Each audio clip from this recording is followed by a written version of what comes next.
I want to now talk to you about what it is we do when we think that we have a question that's good enough for the whole nation to answer. You'd be aware that there's obviously a plebiscite and a referendum. Our political system, our forefathers created a way in which if they thought there was a large enough issue that needed to be answered, there was a way. With regards to our forefathers, the issues that addressed our country at the time were major, in a sense that we were dealing with war, we were dealing with an industrial revolution, and more so than not, for my personal opinion, our politicians were on the same path. It seems to me that whenever we have a disaster, whenever we're threatened, we have bipartisanship on both sides. It's very evident that we only seem to have that when there is a disaster or there is a pending war or somebody's trying to threaten us, repeating myself.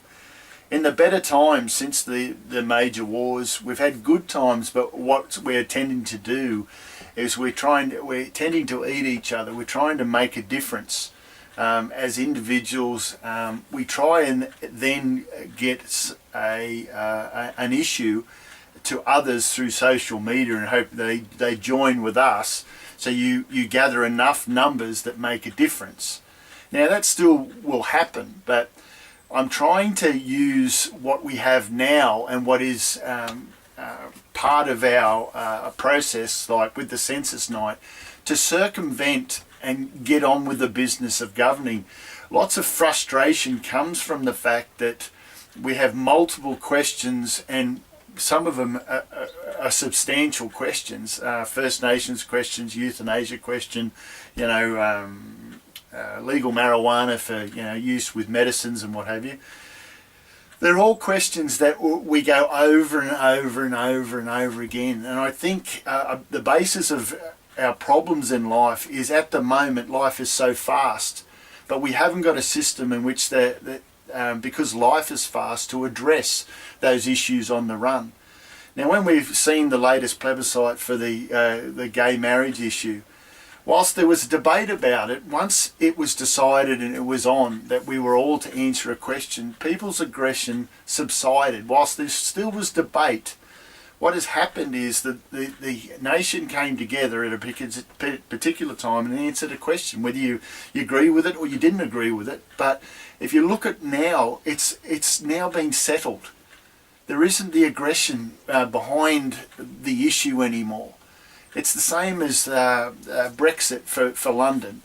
The decision was made. They're having dramas on how to do it, but in relation to doing that, the people got asked a question and that were answered. Now, 80% of the voting population decided that a referendum and a plebiscite were a good thing, and they all took part in it because any individual could see how they can make a difference. If we continue the way we're going, we're running out of decades. We've got major issues of climate change, whether you agree or disagree. Well, we've got to deal with it either way. We don't have decades in which to do this.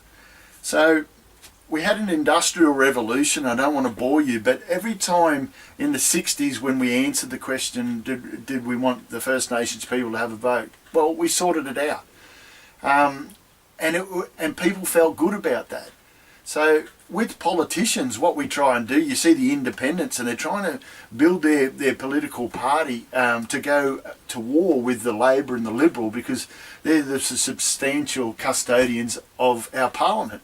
But yet these individual parties are governed by their own faction. So when we talk about democracy, they get to decide whether your MP is good enough anymore. He may be a maverick. If he is a maverick and he goes against the Nationals or the Liberals, or if he goes against the Labor, he will be voted down. Whether the people like him or they don't like him, they don't get a choice. So what you need to have happen, especially for the independent and the smaller parties, is that if you adopt this census question night, you will be able to get the numbers of the Australian people to go into Parliament to make your point. You won't need to just be there, especially if you're an independent or a smaller minority party, just to hope that there is a hung parliament, let's call it, so that you can make a difference. Even if the major parties got in, when the Australian people tell you through that census form, and I keep pushing this census form because we don't need to create a new law to have this. It's been sitting there waiting to be used.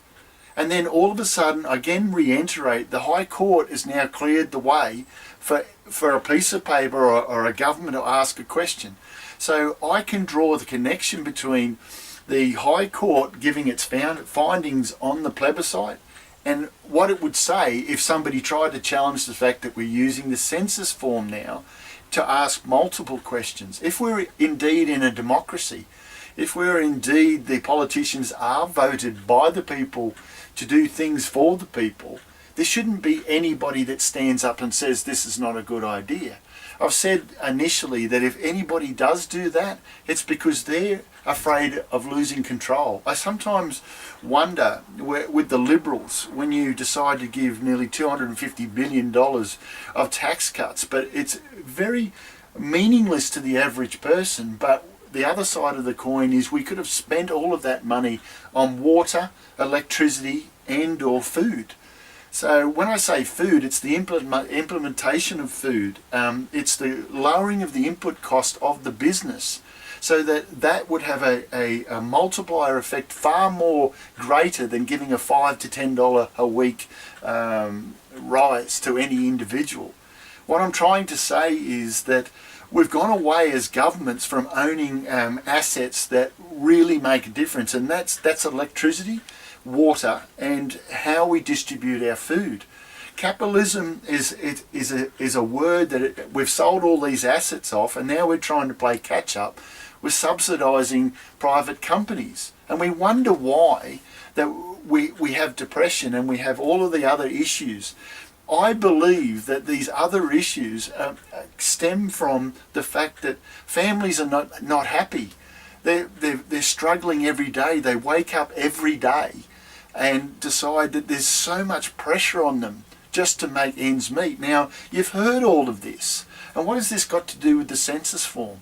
Well, the frustration is that if we can get clearly a direction for our politicians to govern the country quicker, decide or not decide whether we go this direction or that direction, I find that people will in themselves feel confident that they've had a choice. So if we decide as a collective people through a census question and it ends up being wrong, well, in 4 years we can change it, but we all go down with the ship.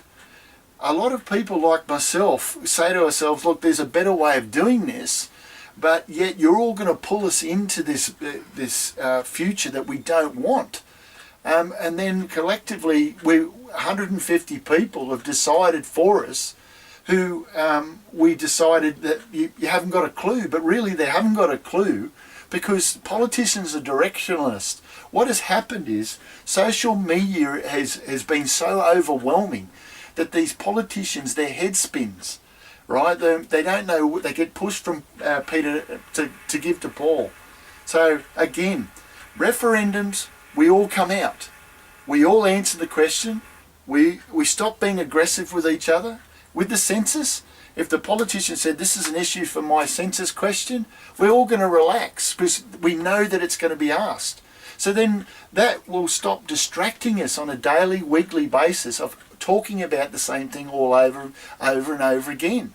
And in the end, it takes decades to do it. So what I'm trying to do is come up with a way that people can appease themselves to know that you can bypass, say, an e-petition group. If you think about the e-petition group, it's run by the same government. So unless you're a Liberal and you ask a Liberal question that they're happy to format and put it to the Parliament, it'll never get there. Get Up is supported by the Labor politicians. Well, that's okay. It's a platform, but again, if you put something like this, questions on the census, these big political parties are just going to shelve it. They don't want to lose the control. They don't seem to want to give it to the people. So if we get all together, what I need your help to do is get on the apps. I need you to say, listen, whilst we've got an issue, let's put that aside.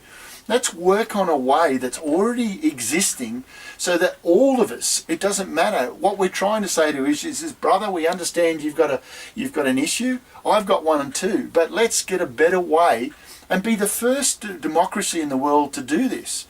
Now, we have, as far as Medicare is concerned, we were the first in terms of what we do.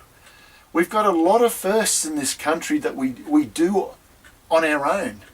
And we just want to adopt this to make democracy better. That's all I'm asking you to do now, is think about a better way for all of you to help a politician or an independent or whoever it is to stop arguing and getting on with making the decision. Thanks.